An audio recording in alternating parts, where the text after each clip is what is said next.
Well, Johnny, we're well into four figures for what we're taking in terms of travelling support for tomorrow. How does that make you feel? Yeah, can't wait. Can't wait. It's got a big game feel about it. Spoke to a lot of people that are looking forward to it, looking forward to getting up there and supporting us. So it's exciting for us. I know the players are relishing it, having that support there, and we'll need it because we're going into a tough game at a tough place. Well, they were streets ahead, of course, Walsall. That gap has now been narrowed. Still the top scorers in the league, but they're coming up against the meanest defence. Yeah, I mean, it's got all the ingredients of a really good game. They're a top side. Obviously, they are where they are for a reason. Yeah, obviously the gap's not quite what it was, but I think that's natural over a 46-game season that they wasn't going to just keep streaking away with it because it's so competitive. But they're still where they are. They're top. So up till now, they've been the best side. So we have to respect that. What Matt's done with them has been excellent. And they'll be looking to put a little bit of distance, more distance between them and us, and it's an opportunity for us to close the gap. You know, we was a long way off them at one stage, and if we can go there and get a result tomorrow, we obviously close that right up. So that's the motivation. The motivation is that we've got 8 games to go, and this is a massive one against someone in and around us. So these are the ones you want to be involved in. And as for the league for itself at this stage in the season, Barrow go and beat Port Vale. These results can happen at this stage in the season. Well, they can, and also because Barrow are a good side. You know, we saw that ourselves. Obviously, we played well for long periods of that game, and then they came back into it. They showed a resilience about them, and they've gone to Port Vale and got a win as well. So, you know, that sort of shows you where this league is at. That it's highly competitive.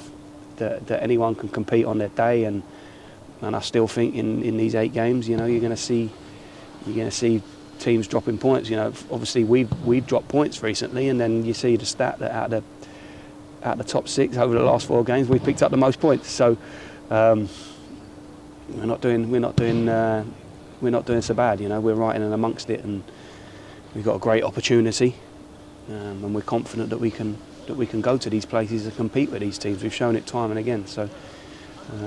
Yeah, this is where we wanted to be at this stage of the season, giving ourselves a fighting chance to be in the promotion shake-up, and tomorrow's a brilliant test of that.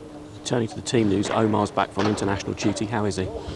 He's fine, yeah. So he played 45 minutes in their first game. Didn't feature in their second game, so he's come back pretty fresh, to be honest. Obviously the travel and stuff like that. Got back with a group Thursday.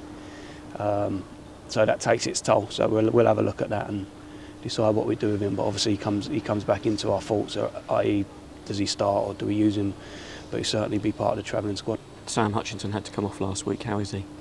Yeah, Sam's probably going to miss next couple of games. He's got a hamstring issue.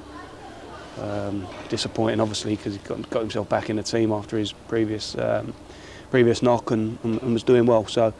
And his experience as well, which I think at this stage of the season, you know, you really you want as much of that as you can, whether that's on the pitch or around the group. So he'll still play a role, using his experience to help the boys. It just won't be on the pitch in the next few games, unfortunately. Plenty of options to consider though in that position, though. Yeah, obviously, you know, Oggs didn't play in the last game. Riley's been fit and training really well for a number of weeks now, and is desperate to play. So we've got options.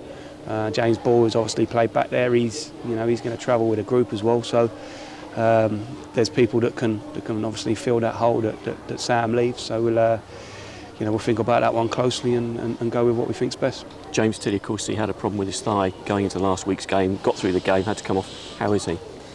He's fine. Yeah. Obviously he missed that game, the Carlisle game, and then we brought him back into the side. But he was tired towards the end of that game. But that was it really. Having missed a period of training and the Carlisle game, it was just fatigue more than anything. Any issue with injury. So he's fine. He's fit. He's available. Joe Piggott in his hip. Any better? Better. Yeah, Joe's better. So he's done some light training back end of the week. He's moving a lot better than he was, pain free. So that's good. He'll be. He's available to us. It's just whether he's had enough training so far because. Missed a couple of weeks now, and that hip was pretty grumbly, pretty sore. So we'll manage him carefully, but it's good to have him back around it. And as you said, James Ball will travel with the party. Any update on Miles Hippolyte? Miles is going to be out for a little while, to be honest. Yeah, again, an issue with his hamstring, so disappointing because he got himself back fit, started to look sharp, come on at Carlisle and impacted the game well. And then just felt it towards the end of that game. Got through the game, to be fair to him. Saw it through, but he was really sore after, and obviously we had it scanned. He's damaged his hamstring, so he's going to be unavailable for a little while. Johnny, thanks for the update. Cheers, Rob.